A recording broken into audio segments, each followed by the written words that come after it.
closet over here. Lights on the bed. Pete, I think my math is correct, but in your last 11 years in Seattle, you guys were 24-11 on games that started 10 a.m. Local time. So in addition to probably the message of don't make travel an excuse or anything like that, what practical things did you guys figure out on how to deal with that travel? I love going to the East Coast to play games.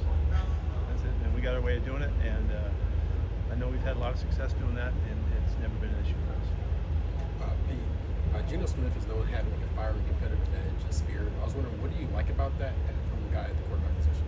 No, I love that in all of our players, and he's no different than E-Rob or Max or those guys. They got the same kind of juice they bring to the game, and we know that sometimes it's appropriate and sometimes it isn't. So we just have to work with the quarterback position. But Geno has been a fiery competitor since he was a little kid, and that's him being himself. I want him to be as true to him as he can possibly be, and so we'll work at all the rest of it. Just a follow-up on that. How do you know when to tone it down, or can you even do that? That's a good question. I really can't tell you that. That's moments. That's in the moments and knowing what's going on with all the variables that are going on around it. But that's never been a problem. But it's you just got to feel it. The group atmosphere looked sensational today in the practice. Can you tell us about it? La práctica se vio un ambiente grupal sensacional. ¿Nos puede decir un poco al respecto? Sí. We've had a great week. The whole preparation, all the way back to the springtime, has been leading to getting ready for this season coming up. This happens to be the first real game for us, the in-season game, and whether or not we hit it right or not, we're going to find out how we do and how we play. Really, what I want these guys to do is play like they're capable. And go out there and play the game that they know how to play, that we've come up to account for them to be and do, and if we do that, we'll be fine.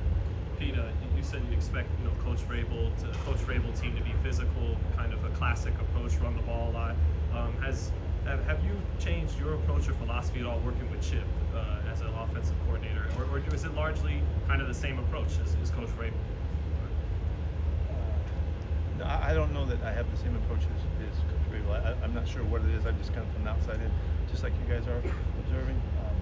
But from our end of it, we always want to balance the game out, and we want to do a really good job to do that. And that takes both sides of the football and the kicking game to work together to make that happen. Chip and I see eye to eye from the start of this conversation that we had about coming here and all that. And I'm thrilled to be working with him, and can't wait to see it all come to light. Not just the first game, but it'll take us a month before you see really what we are and who we're becoming. But as far as somebody else's program, I don't know how they're doing it. But in our place right here, we know that balance is huge, and so we need to always take care of the football. In those games you talked about, I think we were plus 28 in turnover ratio. So you want to know how you win? That's how you win. Take care of the football. You guys placed a big emphasis on Geno and Dante working on deep ball and the connection in general towards the tail end of camp. What have you seen the last week and a half or so between the two of them? It's Dante. So, it's just been ongoing. It's just been a growing together, and he's worked hard enough from the very start that he's taking advantage of the opportunities that we've given him. He seems to be more comfortable than ever, and we're just getting started. We're a long ways away from the finished product will be, but we certainly can see his playmaking ability. We see his speed, his ability to get off the ground and catch the football. All of that is there. So we just try to get him started well and just do what he's been doing in practice and take it from there. Special teams is always so important, but with the 35-yard touchback now, how much discussion has gone into that? How much the strategy changed going into I know we saw one game in the first half of that game last night. It seemed like you couldn't slow the offenses down. It has this great starting position. I don't know that that's always was the case. I don't think that was the case in the game. But I'm not going to be surprised with this big factor. It just feels different. It feels different when you start at the 35 every time and you look at where the scoring zone begins. It's not very far away. You get a couple first downs and you're there. So I'm anxious to see how what factors in, but it's equal for everybody, and we'll just try to take full advantage of it. We'll see what happens. You guys signed Justin Shorter from the practice squad. What does he bring to the table? And also, any thoughts on but the Amari Cooper, retirement? How surprised were you? First on Justin. Justin's been working his butt off the whole time. He's been part of our team throughout, and it's because of the terrific work that he does on special teams. It makes him stand out above other receivers, and stands out above a lot of receivers, most guys.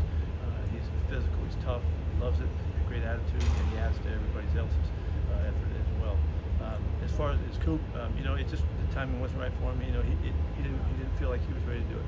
He gave it a shot, and we gave him a shot, and I have much respect for him making that decision. So wish him the best. You guys good? Great, thank you.